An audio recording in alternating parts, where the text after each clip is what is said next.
सप्तपुरियों में पूरी हो या चार धामों में धाम, सर्वोपरि पूरी धाम में जगन्नाथ का नाम।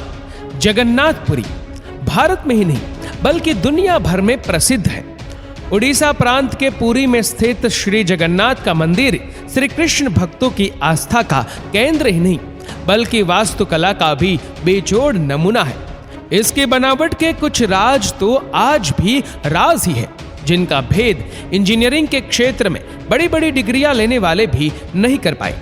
आइए आपको बताते हैं भगवान जगन्नाथ के इस मंदिर के बारे में। कहा जाता है कि भगवान जगत के स्वामी जगन्नाथ भगवान श्री विष्णु की इंद्रानील के नीलमणि से बनी मूर्ति एक अंगूरू वृक्ष के नीचे मिली थी। मूर्ति की भव्यता को देखकर धर्म ने इसे पृथ्वी के नीचे छुपा दिया। मान्यता है कि मालवा नरेश इंद्रद्युम्न ने, जो कि भगवान विष्णु के काले भक्त थे, उन्हें स्वयं श्री हरि ने अपने सपने में दर्शन दिए और कहा कि पुरी के समुद्र तट पर तुम्हें एक लकड़ी का लट्ठा मिलेगा, उससे एक मूर्ति का निर्माण कराओ। राजा जब तट पर पहुंचे तो उन्हें लकड़ी का लठ मिल गया।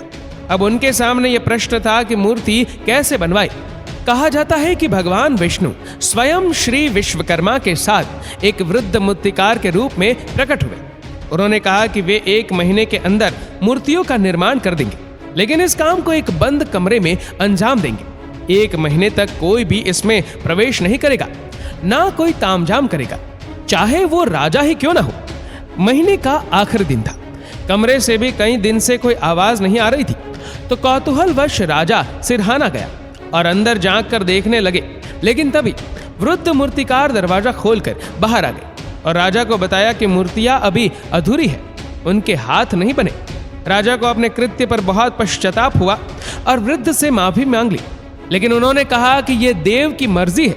तब उसी अवस्था में मूर्तियां स्थापित की गई। आज भी भगवान जगन्नाथ, बलभद्र एवं सुभद्रा की मूर्तियां उसी अवस्था में है। जगन्नाथपुरी में मध्यकाल से ही भगवान जगन्नाथ की हर वर्ष पूरे हर्षोल्लास के साथ रथ यात्रा निकाली जाती है। इसमें मंदिर के तीनों प्रमुख देवता भगवान जगन्नाथ, बलभद्र और भगिनी सुभद्रा को अलग अलग रथों में पूरी विराजमान किया जाता है। पूरी तरह से सुसज्जित इस रथ यात्रा का नजारा भी भव्य दिखाई देता है। वर्तमान में रथ यात्रा का चलन भारत के अन्य वैष्णव कृष्ण मंदिरों में भी खूब जोरों पर है। अब तो छोटे छोटे शहरों में भी भगवान जगन्नाथ की रथ यात्रा के आयोजन होते हैं। 4 लाख वर्ग फीट के विस्तृत क्षेत्र में फैला भगवान जगन्नाथ का ये मंदिर 4 दीवारी से घिरा है और कलिंग शैली के मंदिर स्थापत्य कला और शिल्प के प्रयोग से बना भारत के भव्य स्मारक स्थलों में शुमार है। मंदिर का मुख्य ढांचा 214 फुट ऊंचे चबूतरे पर बना है। मूर्तियां इसके भीतर आंतरिक गर्भगृह में मुख्य देवताओं की मूर्तियां स्थापित है। वैसे तो भारत के बहुत सारे मंदिरों के साथ आश्चर्य जुड़े हुए, लेकिन जगन्नाथ मंदिर से जुड़े आश्चर्य बहुत ही अद्भुत है। कहते हैं प्रत्यक्ष को प्रमाण की आवश्यकता नहीं होती। भगवान जगन्नाथ के इस मंदिर पर जाकर कोई भी इन आश्चर्य को देख सकता है, लेकिन बहुत प्रयासों के बाद भी अभी तक इन रहस्यों से पर्दा नहीं उठा है। इनमें से कुछ रहस्य इस प्रकार है। हवा के खिलाफ लहराती है ध्वजा। मंदिर के शिखर पर स्थित ध्वज हमेशा हवा की विपरीत दिशा में लहराता है। ऐसा क्यों होता है, एक रहस्य ही बना हुआ है। एक और अद्भुत बात इस ध्वज से जुड़ी हुई है कि इसे हर रोज बदला जाता है और बदलने वाला भी उल्टा चढ़कर ध्वज तक पहुंचता है। मान्यता है कि यदि एक दिन ध्वज को ना बदला जाए तो मंदिर के द्वार 18 साल तक बंद हो जाएंगे। सुदर्शन चक्र मंदिर के शिखर पर ही अष्ट धातु निर्मित सुदर्शन चक्र है।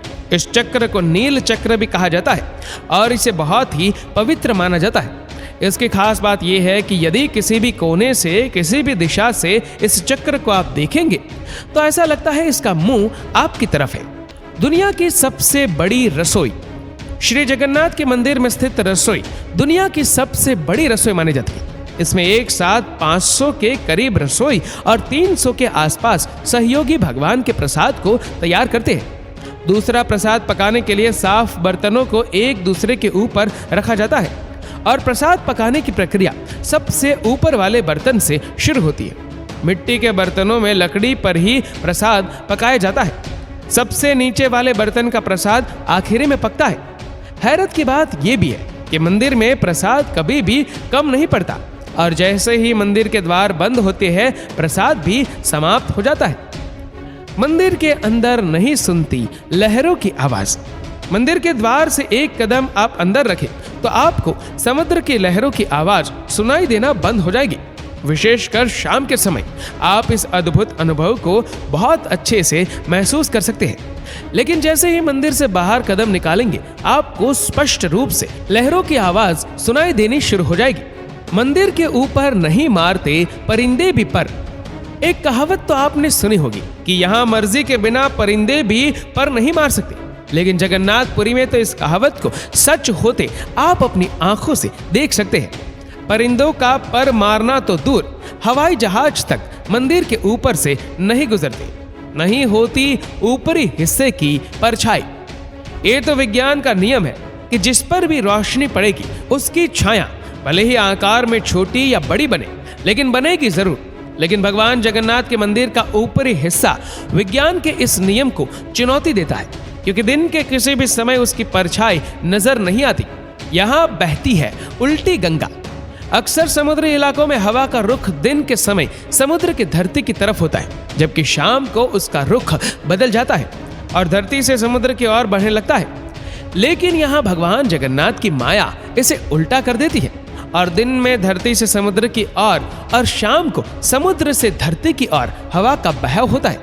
तो दोस्तों, ये थी जगन्नाथपुरी से जुड़ी कुछ रहस्यमयी बातें।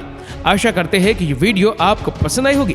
आपको ये वीडियो कैसे लगी नीचे कमेंट करके जरूर बताएगा। और अगर आपको वीडियो अच्छा लगा हो तो इसको लाइक करेगा, शेयर करेगा ज्यादा से ज्यादा लोगों तक। और ऐसे ही और भी रोचक जानकारियों के लिए सब्सक्राइब करें हमारे यूट्यूब चैनल को और फेसबुक पर फॉलो करें हमारे पेज को। धन्यवाद।